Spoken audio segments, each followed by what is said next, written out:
All right, so thank you all for coming.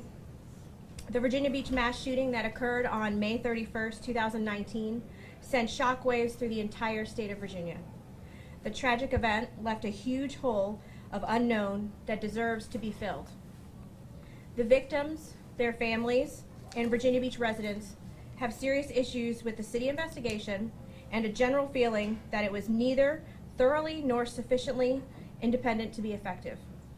The victims and their families deserve their questions to be answered, and we are simply asking the state to take leadership and give the tragedy a second look. The commission will be made up of 21 members total. 5 members appointed by the Speaker of the House of Delegates, 5 members appointed by the Senate Committee on Rules, 10 members appointed by the governor, and the Superintendent of State Police will serve as ex officio as a non-voting member. Each non-legislative citizen member of the commission shall have significant experience as a law enforcement officer, jurist, local government administrator, qualified licensed forensic psychologist, first responder, security expert, or IT specialist. The commission will have a goal of identifying the underlying motives for the May 31st, 2019 Virginia Beach mass shooting, investigating the gunman's entire employment history with the city of Virginia Beach and his interactions with coworkers and supervisors. They will determine how the gunman was able to carry out his actions, identifying any obstacles confronted by first responders, identifying and examining the security procedures and protocols in place, immediately prior to the shooting, and examining the post-shooting communications between law enforcement and families of the victims. Ultimately, this would develop recommendations regarding improvements that can be made in the Commonwealth's laws, policies, procedures, systems, and institutions, as well as other governmental agencies and private providers. We're happy to take a few questions before we head upstairs with the employees and family members, but Delegate Miyares and I are presenting this bill, and I know he has a few words to say, so I want to let him speak. The basis of this commission is modeled on what obviously we had the tragedy that happened at Virginia Tech in 2007, and we had a state independent commission there. That's what the basis of this is. I know there's been a lot of questions of, well, hasn't this already been looked at, and hasn't this already been studied? Just like in 2007, where both the Virginia Tech Police Department and the Blacksburg Police Department conducted their own investigation of what happened at Virginia Tech. The state still came in and said this is such a tragic event that affected our Commonwealth. The state needs to come in and have a fresh set of eyes to look at this. And that's exactly what we're asking right now, is for the state to take this as seriously as they took the 2007 shooting. And it has left a lot more questions, I think, and answered in some of the city-led investigations. And so I think a fresh set of eyes is important. I think the state should take this as seriously as it took the Virginia Tech shooting in 2007. It's an honor to work with Kelly Fowler on a bipartisan basis, hopefully, to see this get done. Delegates, what are the next steps in terms of time frame here? Okay. Well, it has to be passed out of committee and to the full floor for a vote, and then we go through the whole process again with the Senate. It has passed both chambers and then signed by the governor. I know from our neck of the woods, our delegation, Virginia Beach, and I think most of Hampton Roads has a keen interest in this. So some of it is you all helping us raise awareness, and that's why we have the families here as well. For a lot of members maybe around the state that aren't in the Hampton Roads media market, they're not as familiar with all the daily news that have come out, and so they're never going to have the questions of why are we doing this. And so that's part of you're helping us, and so the families educating them of this is not unusual. We did this after Virginia Tech, and we hope that this will be a commission that our other members recognize as needed. I think we have 2 families here, the Snelling family and the Mason family. Would either family with a representative like to say why it's important to put a new, fresh set of eyes on this investigation? The Snelling? The reason for the state investigation is that we are promised an investigation, and we never received one. We received a report from Hillard Hines. That's all it was a summarized report of what the state of Virginia Beach gave us. We were looking for answers. We're looking for someone to actually investigate, and that's what we're asking for. We've asked that from the very beginning, and that's all we're asking for. Ms. Snelling, would you like to say something, Ms. Snelling? I back these opinions up also. The communication has been just terrible. We've had to go after detectives that should have been coming to us and asking us questions because we had information. And we just feel like they weren't doing their job, and we still, after being promised that we would get answers, we've not even been contacted. And it's not, it's not rocket science of, trying to find out what we're looking for. So we just feel like there really needs to be someone on the outside that can look at this thing with fresh eyes, like they said. How disappointed are you? Because I remember at the gathering at City Hall, you were very vocal. Maybe you didn't mean to be, but you were vocal about how people aren't listening to you, they aren't contacting you, they aren't communicating with you at critical times after the terrible tragedy of what happened on May 31st. It's still true. It was still true. We've not had any communication, and we have decided to wait till after the Hillard Hines report. And we've learned a little bit more there than we did through anybody through the police department at all. And yet there's still tons of unanswered questions that should be very simple with looking at if they did what they were supposed to do, looking at pictures or whatever. We give them specific information to make their job easier, because I did some footwork and still no answers. So the communication is just not there, and we just feel like we're not getting what we're looking for. That's pretty much it. We've had an FBI investigation, which is going on. This is a tough question now. FBI investigation going on, police investigation going on, the independent investigation going on. What makes you think that this state investigation, either one, is going to get you the final answers that you need and want? Well, I don't know about the FBI. I know that takes longer because it's forensic. The Virginia Beach police investigation was changed several times. It's concluded, brought back up. It's concluded, brought back up. I actually had to tell the police chief on the parking lot at Building 2, he was telling me my husband was in the building. He was not. And they gave us a time frame which was inconsistent. I had hung up the phone with my husband, Bert Snelling, at 4:03, and they're trying to tell me he was in the building at 4. And so those things. But Hillard Heights, when we met them, we were the first family to meet them off the plane. They came not to do an investigation. They are not an independent investigation company. They look into and review what has been done from the police department and whoever else is looking into that, and they summarize. They say this was good, your communication wasn't well, your policies and procedures are out of date, you could have done this is what you should do in the future. They had no subpoena power, they asked no other questions, they had no rights to anything except for what was given to them. So they really weren't an investigative team, they were a team of reviewers. Can I interject for that 1 second? Okay, so when it comes to the investigation, the Charlottesville investigation took 3 months, right? Well, Virginia Beach, it took a month and a half to figure out if we're going to have an investigation. Now, what baffles me is why they paid $500,000 to clean the building up, and then they paid another $480,000 for the Hillard Hines investigation, when all we asked for was a state investigation from the very beginning. We asked that. And as far as the FBI goes, the FBI never had any ownership of this whatsoever.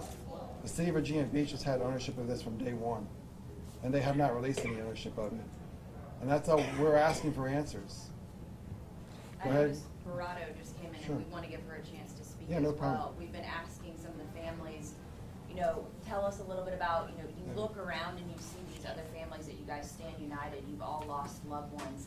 Do you feel like this may be one of the ways that you can finally gain some closure should this state investigation come to fruition? I think so, definitely, yes, because of the subpoena power and the forensics. They have the ability to computer forensics, accounting forensics, auditing. They have what Hines did not have, and that was what was needed.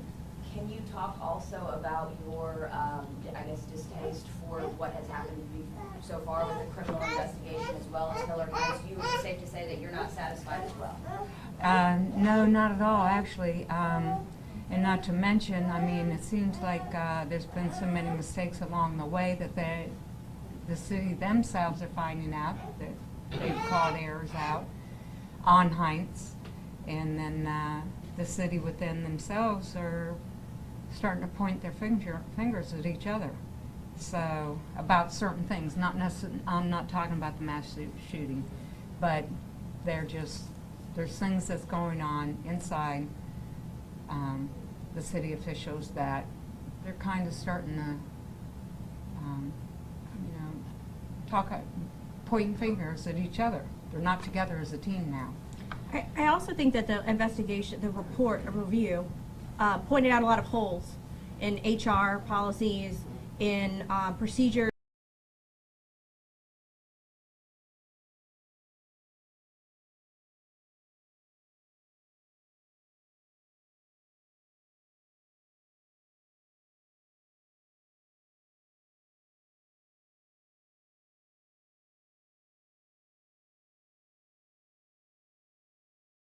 Towards closure?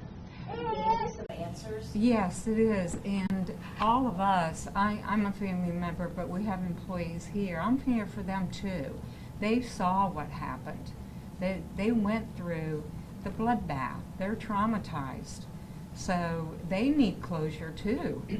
It's not just family. We all need it. So we've got to find an answer. Accountability. It's about being. I'm pretty loud. It's about accountability. It's about taking responsible for Thursday when a threat was made, even if it was made jokingly or in anger or however it was made, was not acknowledged. Our neighboring city, Norfolk, recently during the holidays, had a person say, I'm going to come in and kill this patient, and I'm going to take out his family, and I'll take out anyone that gets in the way. They shut that hospital down.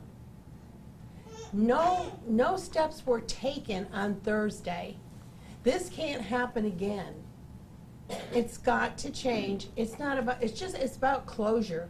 It's about, they stated that last meeting, the people that were hired said, we weren't hired for an investigation. I asked them, what were you hired for? We were hired for a review.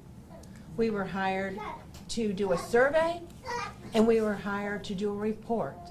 On those two particular avenues, there was no investigation. It was just, we all felt, I think I can speak for most of family and friends and fellow employees, we felt like we'd been just punched in the face. And it was an insult to all of us. It was an insult to the people that we lost through this hideous massacre. And this is what they're not acknowledging. They're not acknowledging steps should have been taken. This never would have happened. If on Thursday they would have brought in additional security, just like the schools do, the airports do, the hospital, Norfolk Lee Memorial brought in additional security for the threat made. So this is what we want. We want to see change. We want accountability. We don't want our loved ones to die in vain. For our live audience, can you explain what that threat was on Thursday? On Thursday, there was a disgruntled employee, my understanding from the reports that I've heard, he was being terminated. He was escorted off the property on Thursday. He randomly made the statement, someone is going to come in here and shoot this place up. And nothing was done. Work went on. This is why Kate and Jason had the discussion that Thursday evening about her concerns about returning to work the next day without having any kind of protection. She had true concern. She was almost tempted to call out sick. And nobody should have to go to work with concerns about anything happening. And things happen, I get it, you know, it's just, things can happen that we're not aware of, but we were aware of that comment. I've heard it from many employees in conversation of that day, that horrible day that haunts them forever. And, pardon me? Wasn't it in the report? I'm not sure. The Hillard Heights report, yes. Yeah, That's I mean, right. there was a lot of things reported. I sort of stopped when they said, well, we weren't hired to do an investigation, man. We were hired to do a survey, review, and give you back a report of it. That's not what we asked for. They took our tax dollars and spent it on, they might as well thrown it out the window. It would have been better if they gave it to some charitable cause. Now, the person you referred to was terminated on Thursday. Kate has a conversation with Jason, hey, this guy's terminated, I'm not sure about this, I think I need to I think I should take the gun to work, but she wasn't allowed to. Correct. Ironically, had she taken the gun to work, she would have been prepared for the next guy that comes around, which is the guy True. that did it. And So my- what are your thoughts about that, My boys son- being able to take guns to work? My son Jason and my daughter-in-law Kate are very well educated in gun safety. My son Jason, when he was 13, 14, his father took him to gun safety school and taught him how to use a gun. You know, it's not like we didn't tell him, here's the car, you're 16, go drive. And it's the same thing with guns. My husband made sure both our sons, when they were going to go hunting with him, knew gun safety. Kate was the same. Kate took all kinds of classes on gun safety and the use of guns. When you think about Kate and taking the gun to work on that Friday, because of what she heard on Thursday, even if it wasn't that guy, do you think about that a lot? I And think how she might things be could with have us today. changed? I think she might be alive today. She would have stood a chance. She was smart. She could be a warrior. She could tackle anything you threw at her. She was a sitting duck. We have just a few more minutes before there's another press Real conference. quickly, and this is for the delegates, whoever wants to answer this. There's a lot of promises in this bill that are very similar to the independent investigation as well as the criminal. Some may watch this and say, what makes this different? Because it's spelled out very similar to maybe what Hillard Hines proposed to the city. Well, I could tell you one thing that's not gonna have happen, you're not gonna have the conflicting stories you're not gonna have happen conflicting stories where did someone have access to the computer or not? I mean, I think what you're seeing right here is a crisis of confidence. That's exactly, I think, where the families are. And when you have that crisis of confidence, you wanna make sure you've exhausted every possibility. But, you know, when you have a city investigation where there's some question of whether there was even access to the perpetrator's personal computer and the Virginia Beach Police Chief is saying something different, that is exactly the type of thing that I'm sure has infuriated the families. And that's why we're here today. And we're positioned to put accountability in place. We're positioned to put procedures and policies and legislation in place that will keep the locality accountable, which will there won't just be recommendations that are there and what are we doing about those will be the questions that we're left with. We'll have some action. You know, politics is numbers. If you all had the numbers to get this through the House of Delegates and the State Senate, I mean, do you see any roadblocks? Who would be opposed to it, I guess? That's going to be a great question for the families to ask our legislators. I think the most important thing for us is just educating our colleagues. Everything here is obviously compressed. We deal with 3,000 bills in 60 days, and so that's going to be our number one mission is educating our colleagues. And obviously we're also dealing with a budget, and there's obviously a fiscal impact on this as well. But isn't your point to them, it's really not a lot of money? It really isn't. It isn't. Why would they say no? Can you delegate? Why would they If say you're no? asking me to explain the state budget, I'm not an We're talking appropriations. about $38,000. I We think it's haven't- desperately needed. Yeah, I haven't heard anything but support. That's correct. I haven't heard anything but support. No one has said no. Let's put it that way. Nobody has said no. Okay, so thank you all for being here. We appreciate it. We're gonna Thank you, thank the you. families. Thank you.